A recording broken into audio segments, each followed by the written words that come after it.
인제 가면 언제 오나 원통해서 못 살겠다. 그쪽에 사단장하고 다르다. 1사단장 그리고 1군단장 거기다가 외국에 가서 자유툰 부대의 총사령관. 자, 박수로 모시겠습니다. 자, 일로 오십시오. 장군님, 평화협정을 하면 왜 안 됩니까? 그거 한번 설명 좀 한번 해주세요. 평화협정. 세계 역사상 평화협정 또는 종전선언 뭐 이 두 가지 이것으로 인해서 전쟁을 예방하거나 억제하거나 또 전쟁을 중단했다가 성공한 예는 한 번도 없습니다. 그 가장 대표적인 예가 1973년에 미 국무장관 키신저가 월맹과 파리에서 서명한 파리 평화협정입니다. 이 파리 평화협정은 평화선언 또는 평화협정 중에 교과서라 할 만큼 완벽한 내용을 담고 있습니다. 이렇게 하라. 거기에다가 이것을 어떻게 감시하자. 완벽하게 해서 키신저는 노벨 평화상 수상까지 했습니다. 그런데 어떻게 됐습니까? 채 1년 반을 버티지 못하고 1975년에 월맹의 구정공세에서 무너졌습니다. 파리 평화협정에 의해서 미군이 철수할 때 베트남에 남기고 간 무기는 전투기, 전차, 장갑차, 포병해서 그때 세계 4위의 군사를 갖고 있었습니다. 그런데도 전투화도 다 쓰지 못하고 소총밖에 없는 월맹군 베트콩한테 졌습니다. 왜 졌느냐 하면은 전쟁을 제대로 해보지도 못하고 베트남 내부에서 간첩의 선동과 왜곡에 놀아난 성녀 신부를 포함한 그 인원들 때문에 아예 싸워보지도 못했습니다. 자, 그때 베트남의 인구는 2천만 명이었습니다. 그런데 제가 방금 말씀드린 간첩들, 선동에 놀아난 국민들까지 합쳐서 9만여 명밖에 안 됩니다. 그럼 10만 명 치면은 여러분 몇 프로입니까? 5%도 아니고 0.5%입니다.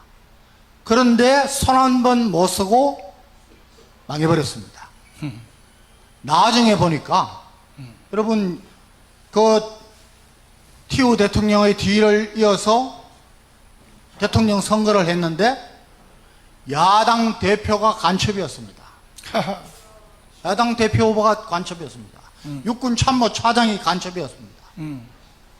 군과 공무원 도처에 있었습니다. 심지어 공군 조종사까지도 간첩이었기 때문에 월맹군을 가서 폭격하라는 명령을 내렸더니 가다가 돌아와서 대통령 궁을 폭격했습니다. 기가 막히게.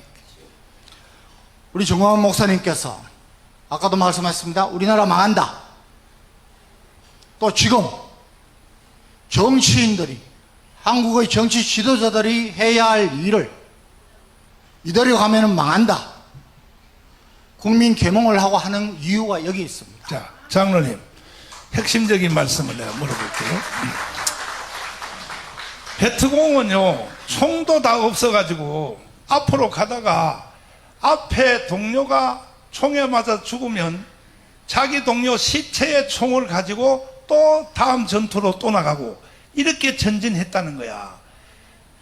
그놈들한테 졌다는 거야. 그놈들한테 이 베트남이 그 설명하면 되겠어. 아, 재미있어. 그게 제일 재미있더라고요. 여러분, 월맹 정규군은 사실은 조금 무장이 되어 있었습니다. 그런데 베트콩들은 소총도 없고 군화도 없었습니다. 민병대야. 앞에서 가다가 죽으면은 뒤에서 그 소총을 가지고 또 군화를 벗겨서 신고 이런 거였습니다. 자, 여러분, 그때 월맹에 호지명부터 노래한 것이 뭐냐? 왜 새가 나가라는 거죠. 미군 나가라. 우리 민족끼리 하겠다. 죽이 되든 밥이 되든. 여러분 어디서 많이 들은 이야기 아닙니까? 예, 이건 북한이 김일성, 김정일, 김정은까지 노래를 부르는 것입니다. 자주. 왜 미군이 있느냐? 우리끼리 하자는 것입니다. 자, 장로님. 지금 현재는 문재인이가 결국은 평화협정, 종전협정, 평화협정, 종전협정을 하자고 계속 떠드는 이유는 평택에 있는 미군 쫓아내는 방법 중에 하나죠. 그렇죠. 예. 그죠? 예. 그러면 이제 미군이 나가면 우리가 예. 우리나라를 지킬 힘이 군사 전문가로서 있나요, 없나요? 있습니다. 있어? 예. 내가 정반대로 대답을 듣는데. 아니, 분명히 재래식 전쟁을 한다면은 핵을 가지지 않고 재래식 전쟁을 한다면은 우리가 미군이 있든 없든 무조건 이깁니다. 예. 현대전은 6.25 때하고 또 다릅니다. 공군이 없는 전쟁은 상상할 수 없습니다. 예.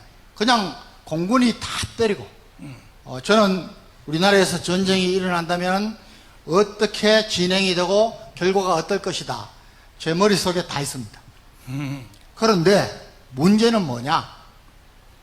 아까 말씀드린 북한이 남침을 하겠다는 유혹을 받는 것은 우리 내부의 문제입니다. 내부. 지금 목사님 주사파 척결하자, 다시는 좌파 운동권 정부에 정권이 넘어가면 안 된다고 하는 것이 바로 이것입니다. 자, 차근차근. 지금 현재는 북한하고 우리가 휴전협정으로 돼 있죠. 예. 휴전협정을 맺을 때 이승만 대통령은 그때 사인했어요, 안 했어요? 안 했죠. 안 했죠. 예. 잘 들어보세요.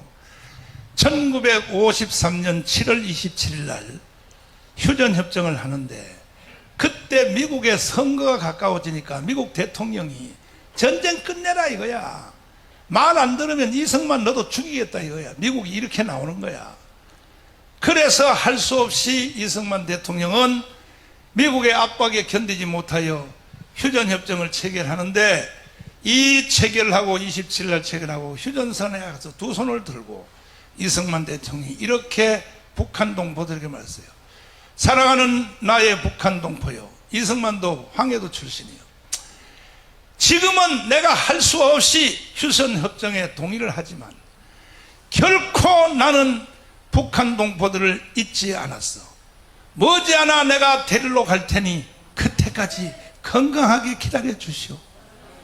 그리고 휴전협정에 대해서 동의를 했는데 그러나 이승만은 사인하러 안 갔어요. 왜?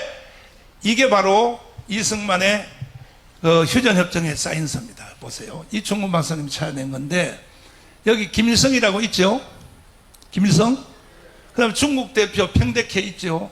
미군 사령관 있죠. 여기 이승만 이름 있어 없어요? 왜 안 했느냐? 천재야 천재. 하늘나라에 계신 이승만 박사님 대통령 장로님한테 우리 박수칠 준비해. 지금 하지 말고. 왜 사인을 안 했느냐? 여기에 사인해버리면 전쟁이 끝나니까 6.25 전쟁에 와 있는 미군이 돌아간다는 거야. 미군이 돌아가면 북한 애들이 또 내려와 안 내려와? 그래서 주한미군을 붙잡아 놓으려고 이 사인을 안 한 거야. 그래서 이승만 때문에 붙잡혀 있는 이 미군이 평택에 오늘까지도 미군이 그대로 붙잡혀 있다 이거예요. 이게 박수 쳐야 되는 거, 박수 쳐야 되는 거. 그런데 이런 상황에서 문재인 이 개자식이, 자 보세요. 3대 대통령 김대중, 노무현은 조금 분리해 봐야 돼요. 노무현은요, 그 사람은 잘 모르는 사람이야.